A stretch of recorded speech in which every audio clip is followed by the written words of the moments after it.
امام احمد رضا خان رحمۃ اللہ علیہ 4 سال کی عمر میں روزہ رکھ لیا. گرمیوں کی شدت تھی. گھرانہ علمی گھرانہ ہے, باپ بھی بڑے عالم دین, دادا بھی بڑے عالم دین ہیں. 4 سال کی عمر میں روزہ تو رکھ لیا, اور جب تھوڑی دوپہر ڈھل گئی, اچھوں کی حالت دھوپ کے دنوں میں خراب ہونے لگتی ہے, تو شام ہونے کو قریب تھی کہ ایک کمرے کے اندر دادا محترم نے پوتے کو بند کر دیا اور کچھ پھل فروٹ ساری چیزیں اندر رکھ کر کے دروازہ باہر سے بند کر لیا. کہا بیٹا کھا لینا, میں کسی کو بتاؤں گا نہیں, کسی کو نہیں بولوں گا. 4 سال کی عمر ہے, تمہارا روزہ بھی رہے گا, کھا کر کے تھوڑا پیٹ ہلکا کر لینا. تو یہ دروازہ بند کر کے دادا محترم چلے گئے. کافی دیر کے بعد دروازہ کھلا تو وہ پھل فروٹ ویسے کے ویسے ہیں, بچہ ویسے ہی بیٹھا ہوا ہے. امام احمد رضا رحمۃ اللہ تعالیٰ علیہ 4 سال کی عمر کی بات کر رہا ہوں. دادا نے آ کر پوچھا بیٹا کھائے نہیں, دروازہ بند کر لیا تھا. تو 4 سال کی عمر میں مولانا امام احمد رضا کہنے لگے کھا تو لیتا, لیکن ہر گھڑی میرا مولا تو دیکھ رہا ہے, جس کے لیے روزہ رکھا وہ تو دیکھ رہا ہے.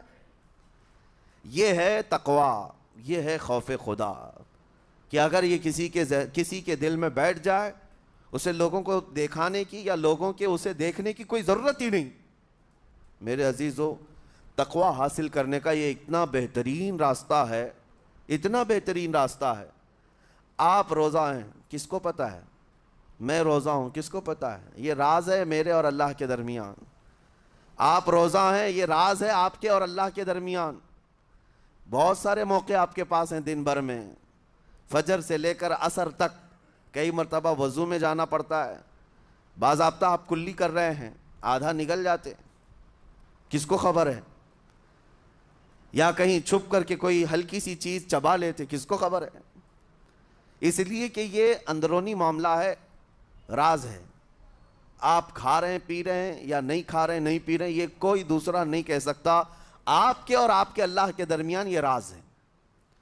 اور آپ بچے ہوئے ہیں, حلق سوکھا ہے شام کے وقت میں, اور پیٹ بھی پیٹ سے لگنے آ جاتی ہے. کام کرنے والے جانتے ہیں کہ شام ہوتے ہی روزے کا اثر کس قدر ظاہر ہوتا ہے. کام کرنے والوں کو زیادہ اثر پڑتا ہے, اے سی میں سونے والوں کو روزہ کہاں پتہ چلتا ہے.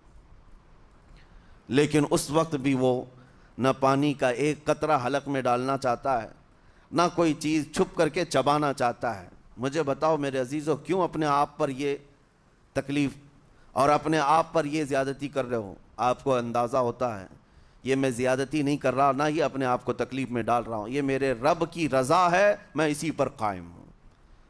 اسی لیے فرمایا گیا کہ جب افطاری کا دسترخوان بچھتا ہے اور پہلے ہی آ کر کے لوگ بیٹھتے ہیں, اور یہ سنت بھی ہے, ایسے نہیں کہ بھاگتے بھاگتے آپ آئے, وقت ہوا کھجور لیے اور کھا گئے.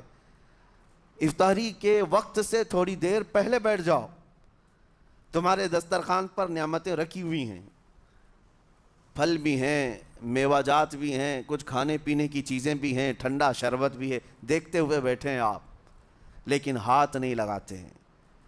انتظار ہے وقت کا کہ ادھر سورج کے غروب ہونا ہے اور میری افطار ہونی ہے. اعلان سنتے ہیں, اذان سنتے ہیں, اس کے بعد آپ اٹھاتے ہیں, لیکن اتنی دیر تک آپ خاموش بیٹھے ہیں دسترخوان کے پاس, سارے لوگ دیکھتے رہتے. یہ وہ منظر ہے جس کو فرمایا گیا رب ذوالجلال بھی اپنے بندوں کو دیکھ رہا ہے, رب تبارک و تعالیٰ بھی دیکھ رہا ہے اپنے بندوں کو. اور سارے فرشتوں کو بلا کر میرا مولا اعلان فرماتا ہے, یہ میرے بندے ہیں, دیکھو یہ شام کا وقت ہے, ان کے حلق سوکھ چکے ہیں, ان کے پیٹ میں بھوک کی شدت ہے, اور ان کے سامنے اچھی نعمتیں پڑی ہوئی ہیں. اے فرشتوں دیکھو, میرے ان بندوں میں سے کوئی بھی ان نعمتوں کو ہاتھ نہیں لگاتا, یہ صرف اور صرف میرے لیے بھوکے اور پیاسے ہیں. اور فرشتوں سے اللہ فرماتا ہے تم گواہ ہو جاؤ, ان کی حلق تر ہونے سے پہلے ان کے لیے میں نے جنت لکھ دیا. اسی لیے حدیث پاک میں ہے, جب افطار کرتے میرے آقا صلی اللہ علیہ وسلم یوں ارشاد فرماتے, ذهب الظمأ وابتلت العروق وثبت الاجر انشاءاللہ. پیاس بجھ گئی, رگیں ٹھنڈی ہو گئی, اور اجر اللہ کے ہاں پکا ہو گیا. یہ حضور پاک ہر افطار میں عرض کرتے تھے. میں آپ کو یہ عرض کر رہا ہوں کہ یہ چھپی ہوئی چیز, اسی کا نام تقویٰ ہے. آپ صرف اور صرف بچے ہیں اللہ کے خوف سے. اب سنو حدیث پاک, قیامت کے دن حساب و کتاب ہوگا, اور جنت میں جانے کا پروانہ کچھ لوگوں کو مل جائے گا اور سب جنت کی طرف جا رہے ہوں گے۔ اس میں بہت سارے لوگ ہیں جو پل صراط پر چل کر کے جنت پہنچیں گے۔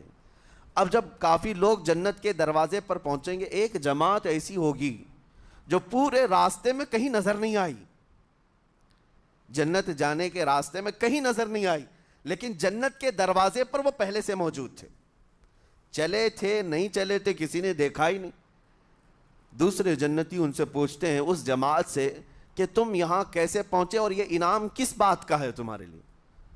تو وہ جنتی کہتے ہیں ہمیں روزے داروں کی جماعت میں رکھا گیا، ہمارے روزے اللہ کو پسند آئے، اور آج رب تبارک و تعالیٰ کا حکم ہوا کہ ساری دنیا سے چھپ کر تم میرے لیے روزہ رکھتے تھے، دنیا کو پتہ نہیں تھا تم بھوکے ہو پیاسے ہو، اور اے بندو آج سارے لوگوں کی نظروں سے چھپا کر میں تمہیں جنت پہنچاؤں گا۔ وہ ایک جماعت ایسی ہے جو راستے بھر چلتی ہوئی نظر تو نہیں آئی لیکن جنت میں پہنچ گئی، وہ روزے داروں کی ہے۔ آج یہ تقوی حاصل کرنے کا سب سے بہترین راستہ، اور تقوی کیوں ضروری ہے؟ اب آپ کے روزے سے کچھ حاصل ہوا نہیں ہوا آپ کو دیکھنا بھی ہے، یہ نہیں کہ کیلنڈر کی طرح گنتے جاؤ، 1 ہو گیا، 2 ہو گئے، 3 ہو گئے، ہوتے جائیں گے، یہ دن تو چلتے رہتے ہیں، گنتے گنتے 20 بھی ہو جائیں گے، 25 بھی ہو جائیں گے، 30 بھی ہو جائیں گے۔ روزے گننے کا حکم نہیں، اپنے آپ کو سرچ کرو پھر تھوڑی سی ورزش کرنے کے بعد بندہ ویٹ تول کر کے دیکھتا ہے کم ہوا گھٹا کہ بڑا، ہر دن دیکھتا رہتا ہے۔ ہاں، ورزش کرنے کے بعد پھر ناپ کر کے دیکھتا ہے میرے جسم کا وزن کتنا گھٹا کتنا بڑا۔ ویٹ گین کرنے والے ویٹ لاس کرنے والے دونوں بھی برابر چیک کرتے رہتے ہیں۔ روزہ رکھنے کے بعد تمہیں خود کو بھی چیک کرنا چاہیے کہ میرے اندر اب تبدیلی آئی یا نہیں آئی۔ ایک روزہ رکھا اور پھر رات کو تراویح میں کھڑا ہوا، میرے اندر بدلاؤ کتنا ہے؟ کیا اب اللہ کی آیات قرآن کی سنتا ہوں، میرے آنکھوں سے آنسو آ جاتے ہیں؟ اگر آ گئے ہیں تو اس کا مطلب ہے کہ دل نرم ہو گیا، اس روزے نے اثر دکھانا شروع کیا، اور پھر ویسے کا ویسا ہے، تو اس کا مطلب ہے کہ آپ کے روزے سے آپ کو تقوی نہیں مل رہا ہے، آپ کو تقوی نہیں مل رہا۔ خوف خدا جب آتا ہے تو انسان کا دل موم ہو جاتا، نرم ہو جاتا ہے، اور اللہ کے عذابات سے، جہنم کے خوف سے، قبر کی سختیوں سے وہ رو پڑتا ہے، اس کی آنکھیں بہنے لگ جاتی ہیں، اور جب دل سخت ہوتا ہے پتھر کی طرح تو اسے نہ اللہ کی آیتیں رلاتی ہیں نہ آخرت کا تصور اسے ہلاتا ہے۔ اسی لیے قیامت کے دن کے بارے میں آپ کو بتاؤں، نبی پاک صلی اللہ تعالیٰ علیہ وسلم کی امت کی طرف جہنم کی آگ شعلے لپکاتے ہوئے بڑھتی آ رہی ہوگی بہت تیزی سے، قریب ہے کہ وہ جہنم کی آگ سب کو اپنے لپیٹ میں لے لیں۔ وہاں کھڑے ہوئے بہت سارے لوگ اپنے اپنے اعمال کا صدقہ پیش کرنے لگے، حاجی اپنے حج پیش کر رہے ہیں، نمازی اپنے نماز، روزے دار اپنے روزے، کہ جہنم ہماری یہ نیکیوں کا صدقہ رک جا۔ جہنم کی آگ بڑھتی چلی آئی، بڑھ رہی تھی۔ جبرائیل امین علیہ الصلاۃ والتسلیم حاضر ہوتے ہیں بارگاہ مصطفیٰ صلی اللہ علیہ وسلم میں، ایک پانی کا پیالہ انہوں نے پیش کیا اور کہا یا رسول اللہ صلی اللہ علیہ وسلم یہ پانی آپ اس آگ پر چھڑک دیں۔ نبی پاک صلی اللہ تعالیٰ علیہ وسلم نے وہ پانی اس آگ کی طرف پھینکا تو آگ دور چلی گئی، جو جہنم کی آگ اچانک بجھ گئی، کافی دور چلی گئی جو امت کی طرف لپک رہی تھی۔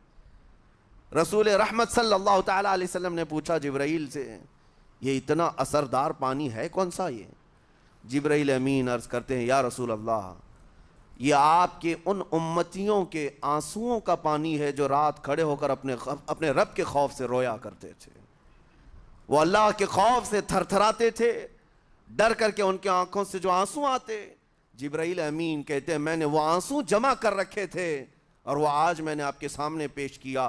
ایک آنسو کا قطرہ جہنم کی آگ بجھانے کے لیے کافی ہے۔ موتی سمجھ کے شان کریمی نے چن لیے قطرے جو گرے تھے عرق انفعال کے۔ عزیزان گرام وقار، یہی وہ تقوی ہے، یہی وہ خوف خدا ہے جس کے متعلق اللہ قرآن میں فرماتا ہے لعلکم تتقون، تاکہ تمہیں تقوی مل جائے، اسی لیے روزے رکھے گئے ہیں، روزے فرض کیے گئے ہیں۔ تمہارا دل اگر سخت کا سخت ہی رہ گیا تو روزے اثر نہیں کر رہے ہیں، روزے اثر نہیں کر رہے۔